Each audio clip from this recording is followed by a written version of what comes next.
سے مارنی پڑتی تھی۔ غصہ دلانے والی بات یہ ہوتی تھی کہ گھر والے کہتے تھے کہ ہم نے تو بھیجا تھا، صبح تیار کر کے بیگ دے کے اس کو روانہ کیا تھا، اور جب پتہ چلتا تھا نا کہ یہ آیا نہیں، وہاں بیٹھ کر وقت گزارا، وہاں بیٹھ کر وقت گزارا۔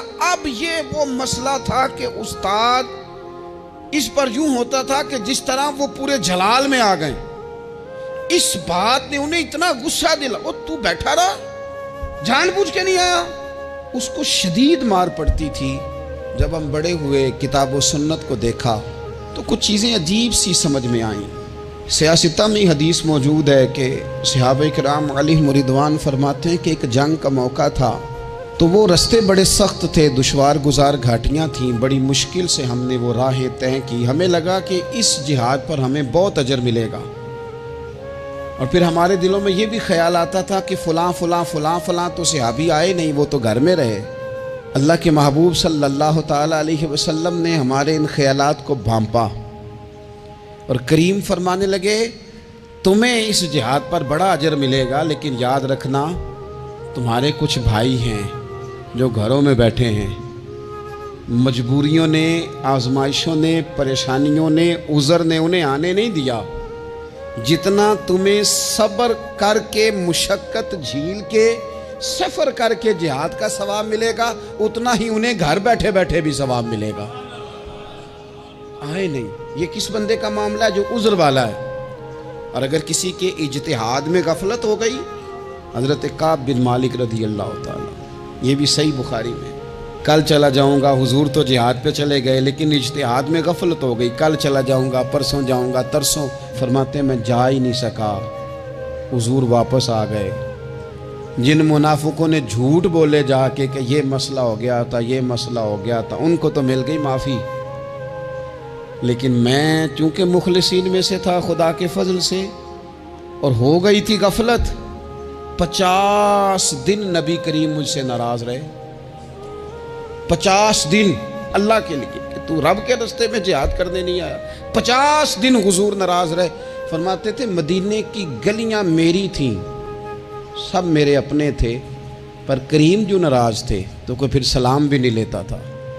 مجھے یوں لگتا تھا کہ مجھے دیکھ کر ہوائیں اور فضائیں بھی رستے بدل جاتی ہیں۔ 50 دن میں مسجد میں آتا تھا، جب میں چہرہ ادھر کرتا تو حضور مجھے دیکھتے، اور جب میں حضور کو دیکھتا تو کریم چہرہ بدل لیتے، میں ویکھاں تے یار نہ ویکھے، تے جدوں نہ ویکھاں ادوں ویکھے، ایڈے نصیب کتھوں تتڑی دے، میرے وچ ویکھن دے ویکھے، غلام فریدہ بوئے یار دے مرنا ہے پاویں ویکھے یا نہ ویکھے۔ ختم ہو گئی بات۔ حضرت کعب بن مالک کہتے ہیں 50 دن کے بعد پھر رب کریم نے میری توبہ قبول کی، اور مدینے والے رسول نے اعلان فرمایا جو عذر کی وجہ سے نہیں جا سکے، مجبوری سے، انہیں گھر بیٹھے بیٹھے ثواب ہے، لیکن جن کے اجتہاد میں غفلت ہوئی، سمجھنے میں غفلت ہوئی، کل پرسوں ترسوں چلے جائیں گے، ان سے 50 دنوں کی ناراضگی ہے۔ کتنے لوگ ہیں جن کی فجر گزر جاتی ہے بستر پہ، زور گزر جاتی ہے پھٹے پہ گپوں میں، عصر گزر جاتی ہے چائے پینے میں، مغرب اور عشاء موبائل پہ لیٹے لیٹے بیت جاتی ہے، اور ان سے آپ گفتگو کریں تو وہ دانشور ہیں، آپ بات کریں تو پنچایت ختم کرنے والے لوگ ہیں، آپ ان سے بات کریں تو وہ عالمی سیاست پر نظر رکھتے ہیں، آپ گفتگو کریں تو شعور کی اعلیٰ گتھیاں سلجھاتے نظر آتے ہیں۔ خدا مجھے ایسی خدائی نہ دے کہ اپنے سوا کچھ دکھائی نہ دے۔ یہ غفلتیں ہیں، یہ شورش ہے، یہ اپنے منہ سے خود میاں مٹھو بننا ہے۔ اس غفلت کو تھوڑا سا توڑا جائے، ورنہ زنگ لگ جاتا ہے صلاحیتوں کو۔ جو لوگ تھوڑے دن موٹر سائیکل نہیں نہ چلاتے، ان کے لیے مشکل ہو جاتا ہے پھر اس کو سٹارٹ کرنا بھی۔ ہمارے استاد کہا کرتے تھے جو لوگ پڑھاتے نہیں انہیں کتابیں بھولنے لگ جاتی ہیں، جو لوگ کوئی کام کرتے نہیں پھر وہ آہستہ آہستہ وہ زنگ آلود ہو جاتا ہے، وہ کہتے ہیں اب نہیں ہو سکتا تم سے، اب مشکل ہے۔ سجنوں، دوستوں، بزرگوں، بھائیوں، جو لوگ شروع میں عبادتوں کے عادی نہیں ہوتے، وقت ضائع کرتے ہیں، بڑھاپے میں دل کرتا ہے توبہ ہو جائے، لیکن اپنے ماتھے کو سجدے کی عادت ہی نہیں ڈالی۔ یہ جسم جھکنا اس کا عادی نہیں ہوا کہ رب کی بارگاہ میں جھکے، اس کا مزاج ہی نہیں تہجد پڑھنے کا، سارا کچھ ہو جاتا ہے۔ میں نے سیاست کرنے والے، پنچایت ختم کرنے والے، چدراہٹ کرنے والے، وزاداری رکھنے والے راتوں کو تہجد پڑھتے بھی دیکھے ہیں، میں نے قرآن پاک سے پیار کرتے دیکھے ہیں، میں گواہ ہوں بہت سارے لوگوں کا، یہ کام ہو جاتا ہے۔ شرط یہ ہے کہ بندہ اپنی غفلت کی پٹی تھوڑی دیر کے لیے کھولے۔ دوسری بات یہ کہ ہم خوش فہمیوں میں بڑا زندہ ہیں، بڑا اوہو، یعنی 2 4 5، کچھ لوگ کہتے ہیں اللہ کریم بڑا ہے۔ اللہ اگر کریم بڑا ہے نا میرے بھائی، تو نبی پاک صلی اللہ علیہ وسلم نے فرمایا وہ بڑا بیوقوف ہے جو خدا کی رحمت کی امید بھی رکھے اور اللہ کو ناراض بھی کرے، تو بیوقوف بندہ ہے۔ اگر وہ کریم ہے تو پھر تو محبت میں ہی اس کی بات مان، بات تو پھر بھی نہیں مان رہا۔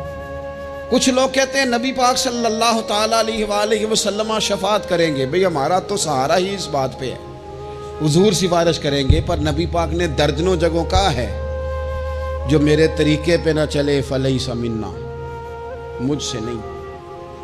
حضور نے فرمایا جو بڑے کی توقیر نہ کرے، چھوٹے پہ رحم نہ کرے، وہ مجھ سے نہیں۔ فرمایا جو ملاوٹ کرے وہ ہم میں سے، تو یہ حدیثیں بھی تو یاد رکھو نا۔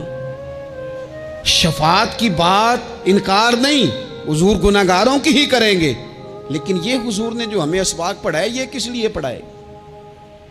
یہ بھی تو ہماری سمجھ کے لیے ہے نا۔ یہ ساری چیزیں ہم نے غفلت بنا کے اپنے اوپر اوڑھ لی، اور پھر سب سے بڑی بات یہ،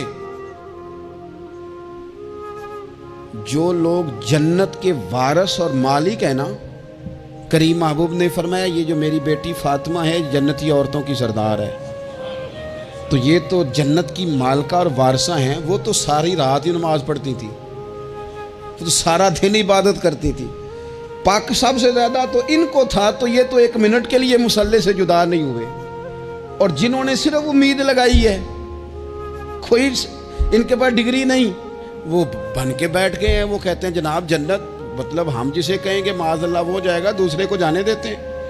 اپنی زندگی میں خوش فہمیاں نہ لائیں، یہ غفلت پیدا کرتی ہیں۔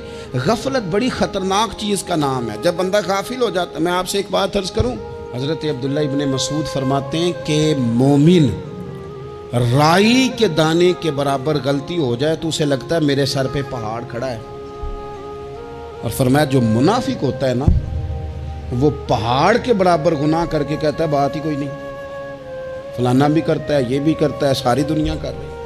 یہ نفاق کی علامت ہے، اگرچہ بعض نے اسے نفاق عملی کہا، اعتقادی نہیں کہا۔ عزیز دوست، جب آپ چھوٹی غلطی کرتے ہیں تو پھر وہ چھوٹی چھوٹی غلطیاں پہاڑ بنتی ہیں، چھوٹی چھوٹی۔ وہ حضور نے فرمایا نا، جب تو ایک گناہ کرتا ہے تو تیرے دل پہ ایک دھبا لگتا ہے، نہ توبہ کرے تو دوسرا لگتا ہے، نہ کرے تو تیسرا، پھر دل کالا سیاہ ہو جاتا ہے۔ چھوٹی چھوٹی غفلتیں بڑی غفلتوں کو جنم دیتی ہیں، چھوٹی چھوٹی کمزوریاں بڑی کمزوریوں کو لے کے آتی ہیں۔ اسی طرح بخاری مسلم میں حدیث ہے، نبی پاک صلی اللہ تعالیٰ علیہ وسلم نے فرمایا کچھ لوگ کھلم کھلا گناہ کریں گے قیامت کے قریب، اعلانیہ۔ یا رسول اللہ صلی اللہ علیہ وسلم وہ کس طرح؟ تو حضور فرماتے ہیں انہوں نے رات کو غلطی کی تھی، رب نے ان کی غلطی پر پردہ ڈال دیا، انہوں نے سویرے اٹھ کے خود لوگوں کو بتانا شروع کیا، اور دیکھا میں نے رات یہ کیا، معاذ اللہ۔ فرمایا جب انہوں نے اللہ کے پردے کو کھولا تو پھر رب نے بھی ان کا پردہ کھول دیا۔ او میرے دوستو بتاؤ نا، جس کے رب پردے کھول دے پھر کون ہے جو اس کی پردہ داری کرے؟ کون ہے جو پردہ پوشی کرے؟ حضور فرماتے اس نے کھلم کھلا گناہ، فخر سے بتاتے ہیں لوگ یہ کرتا۔ میں بڑے ادب سے عرض کروں گا بزرگوں کی خدمت میں، جو بڑی عمر کے ہیں، جن کی اب اولادیں ہیں، اگر ان کی زندگی میں کچھ ایسی کمزوریاں ہیں تو بچوں کو سمجھانے کے لیے بھی اس کو ڈسکس نہ کریں، ہم یہ کرتے تھے، ہم یہ کرتے تھے، اس کا کوئی فائدہ نہیں، یہ ہم کر کے دیکھا ہے سارا کچھ۔ نہ نہ نہ نہ، جس طرح گناہ ہے اس طرح گناہ کا اظہار بھی گناہ ہے۔ آپ ڈبل جرم کر رہے ہیں، آپ دلیر کر رہے ہیں سامنے والے کو کہ تو بھی کر، خیر ہے۔ بلکہ ایک نوجوان مجھے ایک دفعہ کہنے لگا جی ابا جی کہتے ہیں میں نے 35 سال یہ کام کیا ہے، یہ سب غلط ہے۔ تو میں نے ابا جی سے کہا چلو 15 کو سال مجھے بھی کر لینے دو، پھر میں بھی توبہ کر لوں گا۔ یہ ہم لوگوں کو دعوت دے رہے ہیں کہ غلط کام کرو۔ قرآن مجید کو آپ دیکھیں گے نا، سورہ یاسین کے اندر یہ بھلا کفر کیوں ہوتا تھا؟ منافقت کیسے پیدا ہوتی تھی؟ بت پرستی کیسے عام ہوتی تھی؟ دنیا کے اندر ستارہ پرست، سورج پرست، چاند کی پوجا کرنے والے یہ لوگ کیسے پیدا ہوتے تھے؟ غفلت کی وجہ سے۔ جیسے جیسے یہ اللہ کی بارگاہ سے دور ہوتے جاتے، یہ مختلف قسم کی عبادتوں میں، شرک میں، کفر میں مبتلا ہوتے جاتے۔ قرآن مجید سورہ یاسین کے اندر ارشاد فرماتا ہے کہ اللہ تبارک و تعالیٰ نے قرآن مجید کو اس لیے اتارا ہے لِتُنذِرَ قَوْمًا مَا أُنذِرَ آبَاؤُهُمْ، تاکہ آپ ان لوگوں کو ڈرائیں جن کے باپ دادا کو نہیں ڈرایا گیا۔ اور نتیجہ کیا ہوا؟ فَهُمْ غَافِلُونَ، وہ لوگ غفلت میں چلے گئے، ڈرایا نہیں گیا، سمجھایا نہیں گیا، کسی نے سبق نہیں پڑھایا۔ تو میں آپ سب سے گزارش کروں گا کہ خیر کی بات بتاتے رہیں، خیر کی بات کہتے رہیں۔ خیر کی بات جو ہوتی ہے یہ فائدہ کرتی ہے ہمیشہ، تو غفلتیں اپنی دور کرنی چاہیے۔